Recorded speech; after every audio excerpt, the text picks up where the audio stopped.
Olá, queridos amigos, estudantes da lição da Escola Sabatina. Você é muito bem-vindo para o estudo de hoje, dia 19 de setembro de 2020, um sábado. Nós estamos encerrando a semana hoje, é bem verdade, o sábado é o sétimo dia, o último dia da semana, mas estamos iniciando a última semana de estudo desse trimestre. Só para você lembrar, durante esse trimestre eu e você estudamos essa lição aqui, não é isso? Fazendo amigos para Deus. Durante 13 semanas, 13 lições, 13 títulos, nós aprendemos estratégias, formas bem-sucedidas, não é? Dos cristãos do início da era cristã, como nós chamamos, né? A época do Novo Testamento, né? Estratégias de Jesus Cristo, etc, etc, etc. Nós estudamos e hoje estamos iniciando a 13ª lição, que tem o título Um Passo de Fé. Antes de entrar no estudo da lição, eu quero convidar você para você olhar para essa lição aqui, olha. Essa lição, Educação e Redenção. É a lição do próximo trimestre que nós vamos estudar a partir do próximo sábado. E você, se ainda não adquiriu a sua, se não tem assinatura, você ainda pode fazer através do site cpb.com.br, receber confortavelmente na sua casa, dá tempo. Essa lição aqui é para esse novo trimestre. As assinaturas para o ano que vem já estão sendo realizadas pela Casa Publicadora Brasileira. Então você digita lá cpb.com.br e faz a sua assinatura ou adquire a assinatura avulsa para você não ficar sem o alimento espiritual, certo? De antemão, aproveitando que nós estamos no início do vídeo, eu vou convidando você para visitar o nosso canal, fazer a sua inscrição, se você ainda não fez, curtir o vídeo, né? Marcar o sininho e compartilhar todos os vídeos que você tem recebido, isso é importante, né? Deixa o seu like lá nessa matéria, é uma matéria que estaremos fechando nos próximos dias, um trimestre inteiro de estudo. Eu convido você para orarmos. Maravilhoso Deus, nós te agradecemos porque temos o pão espiritual em nossa mesa diariamente para alimentarmos a nossa fé e a comunhão contigo. Pedimos mais uma vez a tua iluminação para aprendermos a tua vontade para cada um de nós. Oramos em nome de Jesus Cristo. Amém. Muito bem. Um passo de fé, 13ª lição, e o verso, a passagem bíblica para a nossa meditação hoje está no livro de Filipenses, no capítulo 2, dos versos 5 ao 7. A minha Bíblia ensina da seguinte maneira: tende em vós o mesmo sentimento que houve também em Cristo Jesus, pois ele, subsistindo em forma de Deus, não julgou como usurpação o ser igual a Deus. E o verso 7 ensina: antes a si mesmo se esvaziou, assumindo a forma de servo, tornando-se em semelhança de homens e reconhecido em figura humana. Sim, Jesus Cristo abandona um reino de glória, de louvor, de adoração, de serviço de anjos santos para nascer pobre na Palestina. Sim, por amor. Esse foi o único motivo. Alguns chamam de sentimentos, outros, assim como eu, chamam de princípio. O amor é um princípio que move as decisões das pessoas. Eu não posso deixar de dividir com você o comentário bíblico a respeito desse trecho de Filipenses 2, de 5 a 7. E a Bíblia, o comentário bíblico ensina o seguinte: o altruísmo descrito nos versos que nós lemos caracteriza a vida de Jesus Cristo. Segue dizendo: o amor encontra sua mais nobre expressão no sacrifício voluntário pela pessoa amada. E foi o que Jesus fez pela criação, por toda a criação caída. Aqui o amor de Jesus pelo Pai se transforma em modelo para o amor que os cristãos devem ter uns pelos outros. Quando a palavra bíblica fala em forma de Deus, ela está se referindo ao seguinte conceito: mesma natureza de Deus, ou seja, para aqueles que têm alguma dúvida que Jesus Cristo é Deus como Pai, ela pode ser deixada para trás quando ele vem assumir uma forma humana e renuncia ao seu trono de glória nos céus para redimir a humanidade pecadora. Cristo contrasta com Adão e Eva. Como? Jesus Cristo, ele renuncia ser igual a Deus e nasce como um ser humano aqui na Terra, inclusive com a grande possibilidade de pecar, de falhar e alcançar a perdição eterna. Adão e Eva, na verdade, quando desobedecem à ordem de Deus no Jardim do Éden, eles querem se tornar igual a Deus. Jesus está na contramão da história, da vida e das escolhas de Adão e Eva. Quando no verso 7 do capítulo 2 diz, se esvaziou, o comentário dá a seguinte referência: Cristo abriu mão da igualdade com o Pai, deixando de lado os seus poderes divinos durante a encarnação, sem nunca deixar de ser Deus. Esse negócio aqui é um pouco complicado para a gente entender. Ele abandona os seus poderes divinos, mas não deixa de ser Deus. Assume forma humana, mas continua sendo Deus. Eu e você precisamos estudar sobre a humanidade de Jesus para compreender melhor esse assunto. O comentário segue dizendo o seguinte: quando ele assume forma de servo, referência à posição humilde de Cristo na terra, em semelhança de homens, assumindo a mesma natureza dos seres humanos, com a possibilidade de pecar e ir para a perdição eterna, como já disse aqui.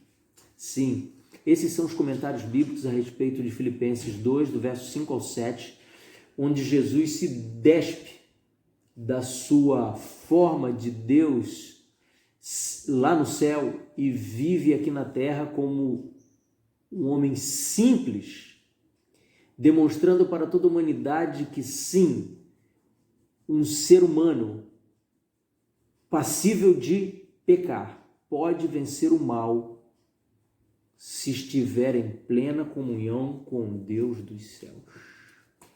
Foi isso que a experiência de Jesus Cristo deixou para nós nos relatos do Novo Testamento.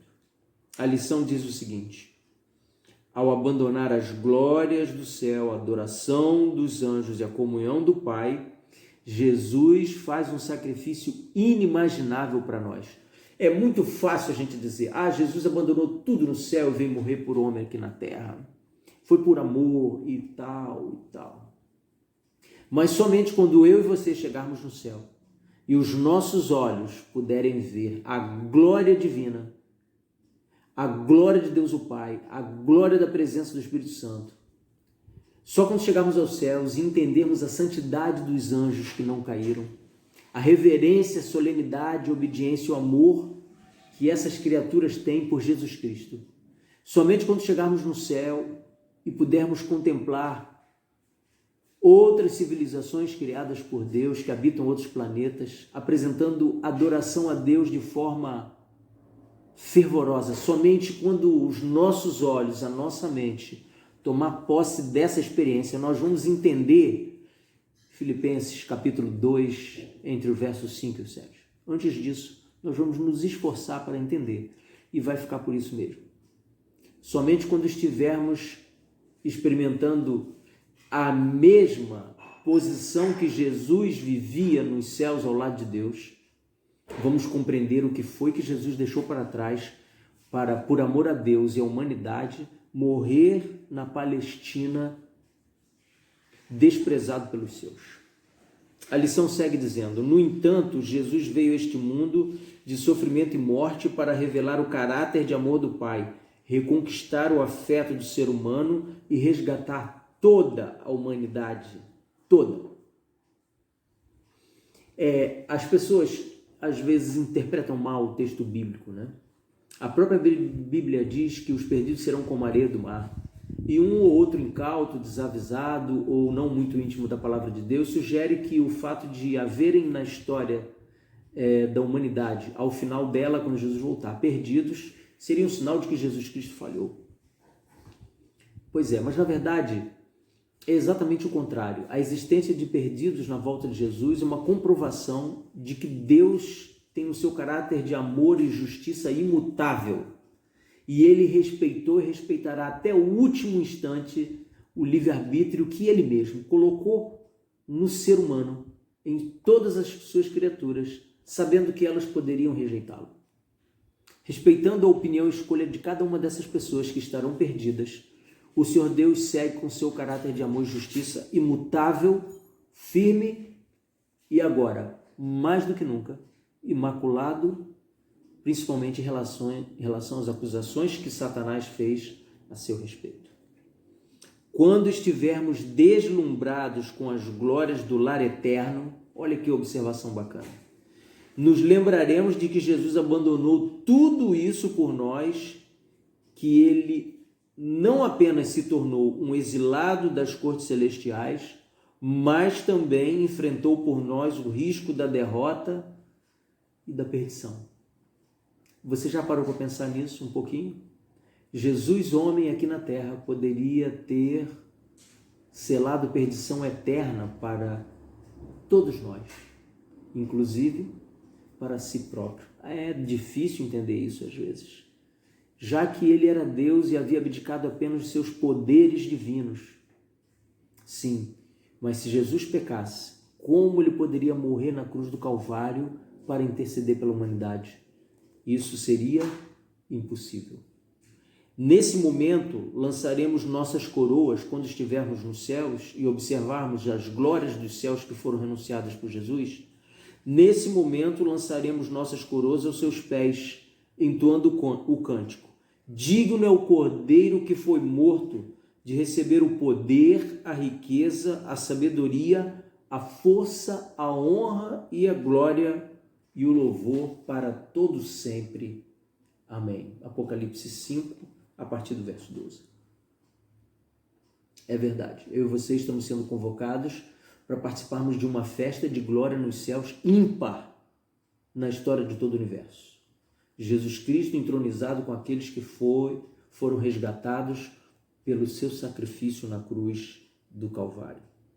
Muito bem, o sacrifício que Jesus fez pela nossa salvação foi incalculável.